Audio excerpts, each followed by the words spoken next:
El Evangelio de Lucas que acabamos de escuchar nos hace revivir la emoción de aquel momento en el que el Señor hace suya la profecía de Isaías, leyéndola solemnemente en medio de su gente. La sinagoga de Nazaret estaba llena de parientes, vecinos, conocidos, amigos y no tan amigos. Y todos tenían los ojos fijos en él. La Iglesia siempre tiene los ojos fijos en Jesucristo, el ungido, a quien el Espíritu envía para ungir al pueblo de Dios.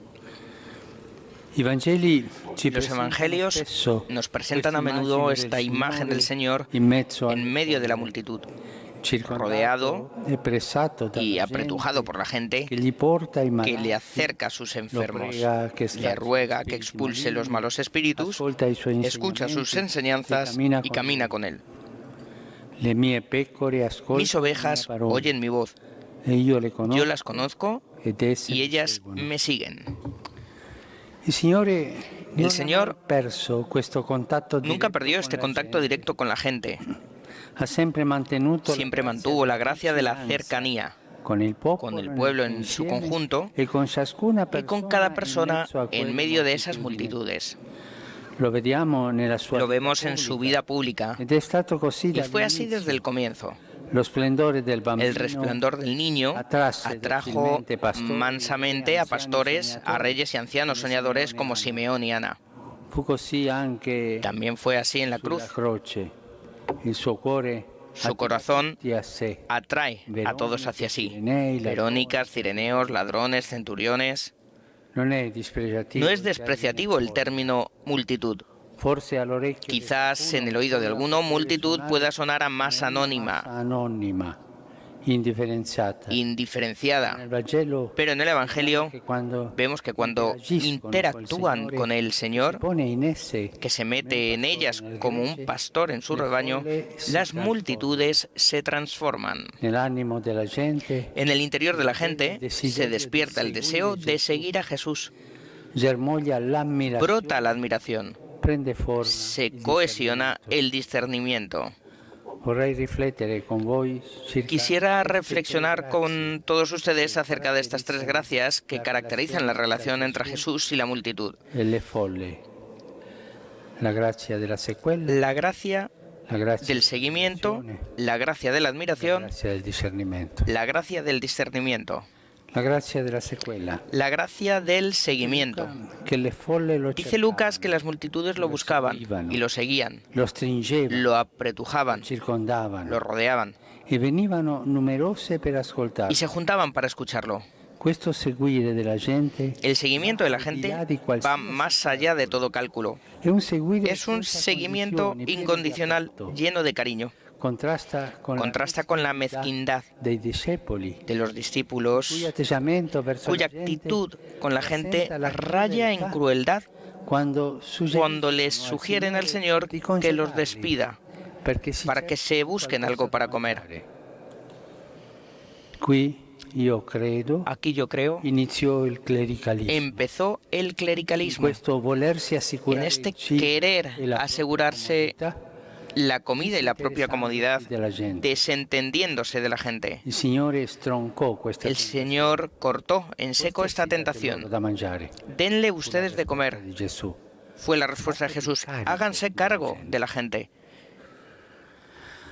La gracia de la admiración. La gracia de la admiración, la segunda gracia que recibe la multitud cuando sigue a Jesús, es la de una admiración llena de alegría. La gente se maravillaba con Jesús, con sus milagros, pero sobre todo con su misma persona. La gente se maravillaba con Jesús, con sus milagros, pero sobre todo con su misma persona. A la gente le encantaba saludarlo por el camino, hacerse bendecir y bendecirlo, como aquella mujer que en medio de la multitud le bendijo a su madre. Y el Señor, por su parte, se admiraba de la fe de la gente, se alegraba y no perdió oportunidad para hacerlo notar. La gracia del discernimiento. La gracia del discernimiento. La tercera gracia que recibe la gente es la del discernimiento. La multitud se daba cuenta a dónde se había ido Jesús y lo seguía. Se admiraban de su doctrina porque enseñaba con autoridad.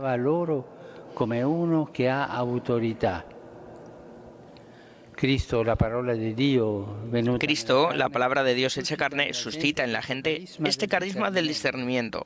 No ciertamente un discernimiento de especialistas en cuestiones disputadas. Cuando los fariseos y los doctores de la ley discutían con él, lo que discernía la gente era la autoridad de Jesús, la fuerza de su doctrina para entrar en los corazones y el hecho de que los malos espíritus le obedecieran. Y que además, por un momento, dejara sin palabras a los que implementaban diálogos tramposos. La gente gozaba con esto. Sabía distinguir y gozaba. Profundicemos un poco más en esta visión evangélica de la multitud. Lucas señala 4 grandes grupos que son destinatarios preferenciales de la unción del Señor. Los pobres, los prisioneros de guerra, los ciegos, los oprimidos. Los nombra en general, pero vemos después con alegría que a lo largo de la vida del Señor, estos ungidos irán adquiriendo rostro y nombre propios. Así como la unción con el aceite se aplica en una parte y su acción benéfica se expande por todo el cuerpo, así el Señor, tomando la profecía de Isaías, nombra diversas multitudes, a las que el Espíritu los envía, siguiendo la dinámica de lo que podemos llamar una preferencialidad inclusiva. La gracia y el carisma que se da a una persona o a un grupo en particular redunda, como toda acción del Espíritu, en beneficio de todos. Ahí están los pobres, existen los pobres. Son los que están doblados, como los mendigos que se inclinan para pedir. Pero también es pobre la viuda, que unge con sus dedos las 2 moneditas que eran todo lo que tenía ese día para vivir.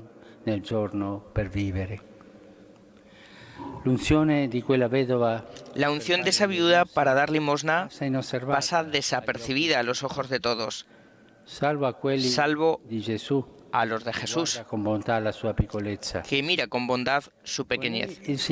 Con ella el Señor puede cumplir en plenitud su misión de anunciar el Evangelio a los pobres.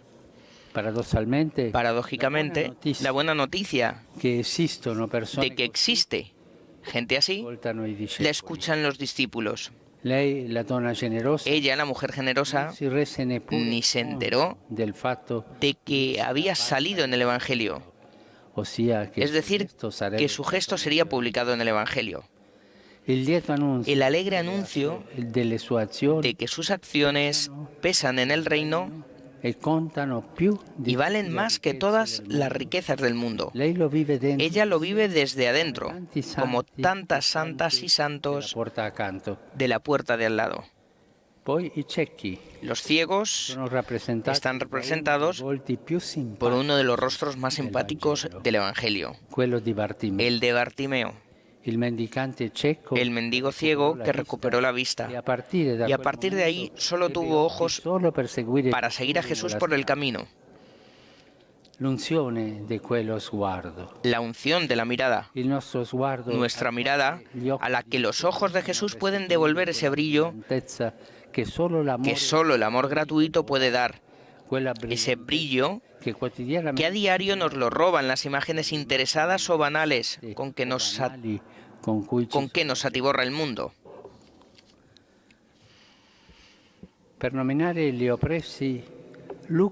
Para nombrar a los oprimidos, Lucas usa una expresión que contiene la palabra trauma. Ella basta, es suficiente para evocar la parábola.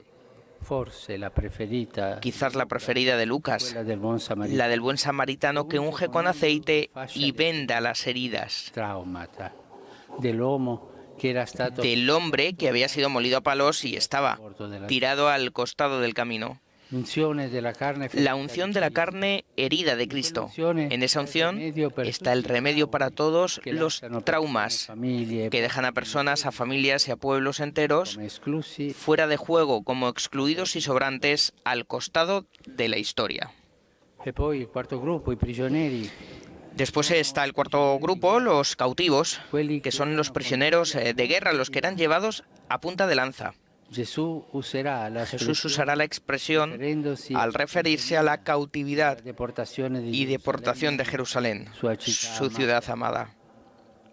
Hoy las ciudades se cautivan no tanto a punta de lanza, sino con los medios más sutiles de colonización ideológica. Solo la unción de la propia cultura, amasada con el trabajo y el arte de nuestros mayores, puede liberar a nuestras ciudades de estas nuevas esclavitudes.